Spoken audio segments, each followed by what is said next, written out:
Chapter: Consciousness Beyond Thoughts. What is beyond thought? Questions for reflection. You've come this far and you're probably looking for something. If what you are looking for is peace, balance, calm, and a deeper understanding of yourself, what you have written can be useful to you. If your curiosity is not yet attracted by these topics, I suggest a few questions that would provoke interest and reflection. Do we often think more than necessary and healthy for us? Is it normal not to take care of our mental life, but to take care only of our body? Is it normal to be more interested in the outside world than the inside? If positive, pleasant thoughts do not make us think on them much, then what happens when they become negative and intrusive? Do we realize our thoughts? Do we sometimes think about our thoughts? Can we exist without thinking, even for a second? What is thinking? Thinking is an essential part of our existence. We learn to think like children and this follows us throughout our lives. However, thinking can be overdone, as with all other habits. Sometimes, in the dynamic life we lead, when we think about many things, thinking can become a mixer, creating chaos in our head, scattering us into 1,000 pieces. It can create redundant, unlikely future hypothetical situations in which we are expected to figure out what would happen, what we would do. It may just cause concern that we will not have control over events. Apart from this process, which is similar to a chess game, it often happens that we remember things from the past. These memories can be negative and unpleasant. They can make us feel sorry, we can feel guilty, we can be afraid, they can make us sad. Sometimes the imagination can also surprise us unpleasantly with certain thoughts. An example of this is mental disorders.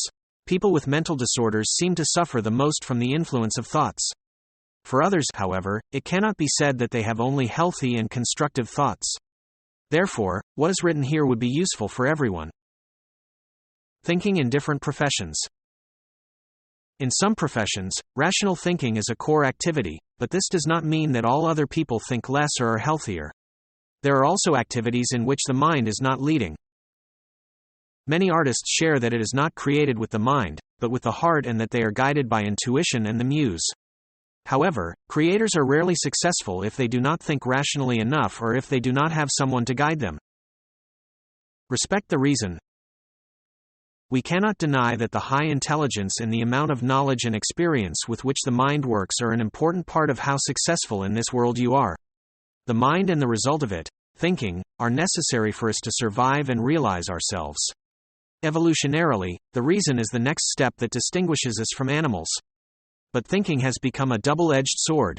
It makes us successful and at the same time often harms us, destroys us, our peace, and happiness. An important conclusion. While thinking, we need to seek balance.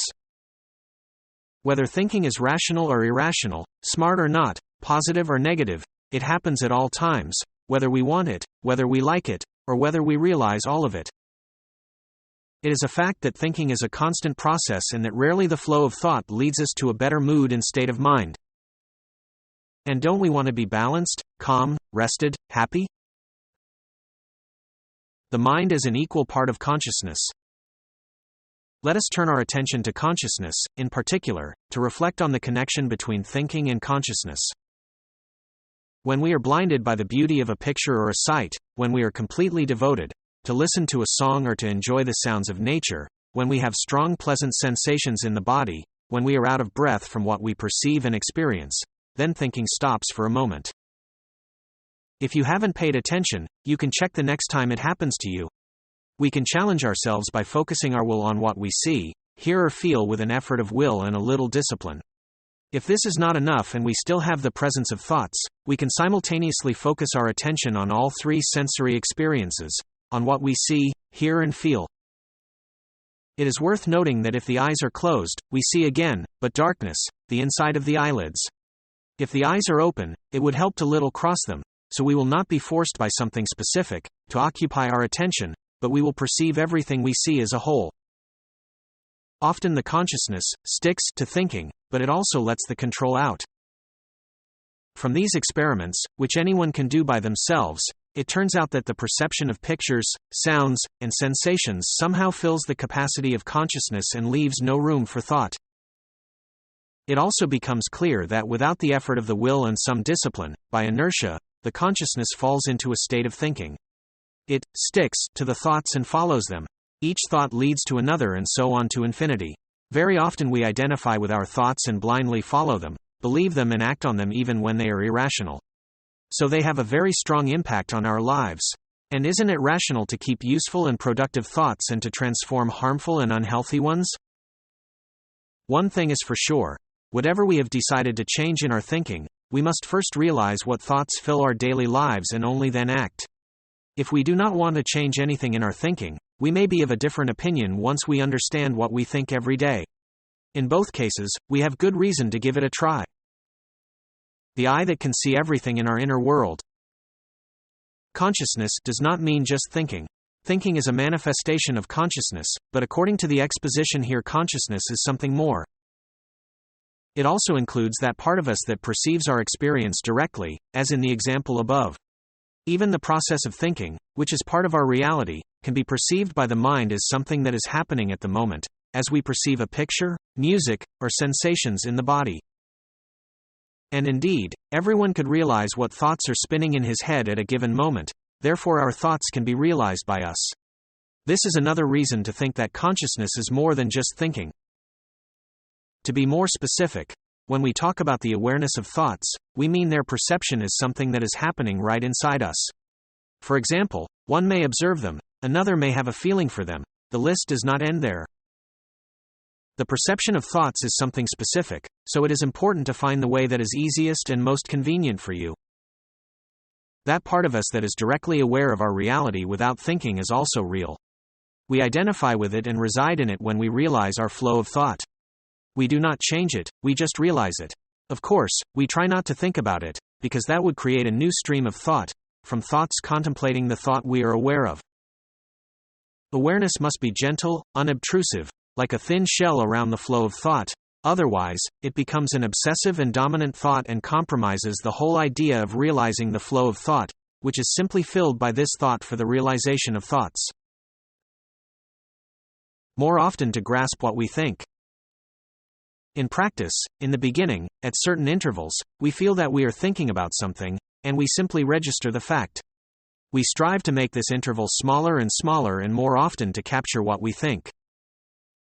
The ability to be aware of our thoughts and our inner world, in general, can be built as a habit that is with us almost all the time. This would deepen our understanding of ourselves. It should be mentioned here that our goal is not to consider and analyze the thoughts we are aware of, because this would create a new flow of thought and eventually our consciousness will be stuck in thinking again. The idea is just to be directly aware of the thoughts and to distance ourselves at least a little from them, because this is what helps us to better understand ourselves and to explore what we are beyond thinking. The ultimate goal of the practice. Important explanation. Realizing thoughts in real time, directly at the moment they take place, is not the first step, but rather the ultimate goal of practice. In the beginning, the very thought of awareness is still crude, dominant, and often replaces the whole stream of thought. As a first step, we can realize our thoughts retrospectively, which means, to realize what we thought a while ago, not now. With practice, the thought of awareness becomes easier and gentle and it distracts the flow of thought not that often. At some point, this thought becomes a background and can be said to disappear completely, growing into a direct awareness of the flow of thought, without the thought of awareness itself.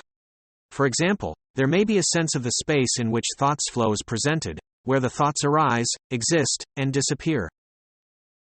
It is also possible with the help of intuition and imagination to create an internal visualization of this space. This process is specific to each person and like all other skills is improved by trial and error. It is delicate and gentle, without violence against itself, not at any cost, driven mainly by curiosity and sensitivity to the inner world, and what helps a lot is the will and perseverance. Differences between people as a result of thinking. Finally, a major difference between consciousness and thinking is that thoughts are something changeable, they appear and pass, and consciousness is something permanent and always present in us throughout our lives. And yet, consciousness is very similar in every person. The states in which people find themselves while realizing their thoughts are very similar, even though we are physiologically different and have grown up in a different environment. We are very similar in that we are deeper, beyond thought. Many differences between us arise as a result of thinking, which in principle classifies, divides, and governs. For example, political views, ideologies we believe in, religious beliefs, or belonging to different groups with which we identify, etc. All this exists in the realm of thinking. Benefits. I believe that when people are aware of their thoughts and do not identify so strongly with them, they would be more successful and happy. In addition to improving self-understanding and the possibility of desired change, this would improve our performance in life and in particular at work, would improve the quality of communication between people, would improve reactions, would regulate emotions, would make people calmer, more balanced, and happier. Appeal. I believe that this practice would reduce the need for people to fight each other, increase the understanding that we are the same rather than different, and improve the life of society as a whole. White fire from the emptiness. The white flame symbolizes the hottest fire. This is the color of the sun and stars in the sky. The white fire of emptiness, or white flame of emptiness, is a metaphor that aims to help us understand three important things. Adhering to them during the practice described in this chapter could potentially make it easier and accelerate the results. The first thing is that, in the context of thoughts, we can try to reach a state where we temporarily feel empty of thoughts. The second thing is our belief that what comes out of our inner core, when in its primary and pure form, is a single content. This is different from what we typically perceive as the content of our inner world, like various thoughts and emotions. When consciousness pours from our inner core to our inner periphery, it cools down and crystallizes into specific forms, for example, our thoughts and emotions. Because of this reason, within ourselves, we observe specific things, like our thoughts. When observing them, it helps to have the mindset that they are made up of something that has taken shape but is filled with the same content. In other words, the building blocks from which thoughts are constructed are the same. The third and final thing, regarding the metaphor, the white fire of emptiness, or white flame of emptiness, is that it can be visualized with the help of visual imagination, which also aids and simplifies the practices described in this chapter. Besides visualization, we can work with internal sensations and feel how the idea described through the metaphor happens within us.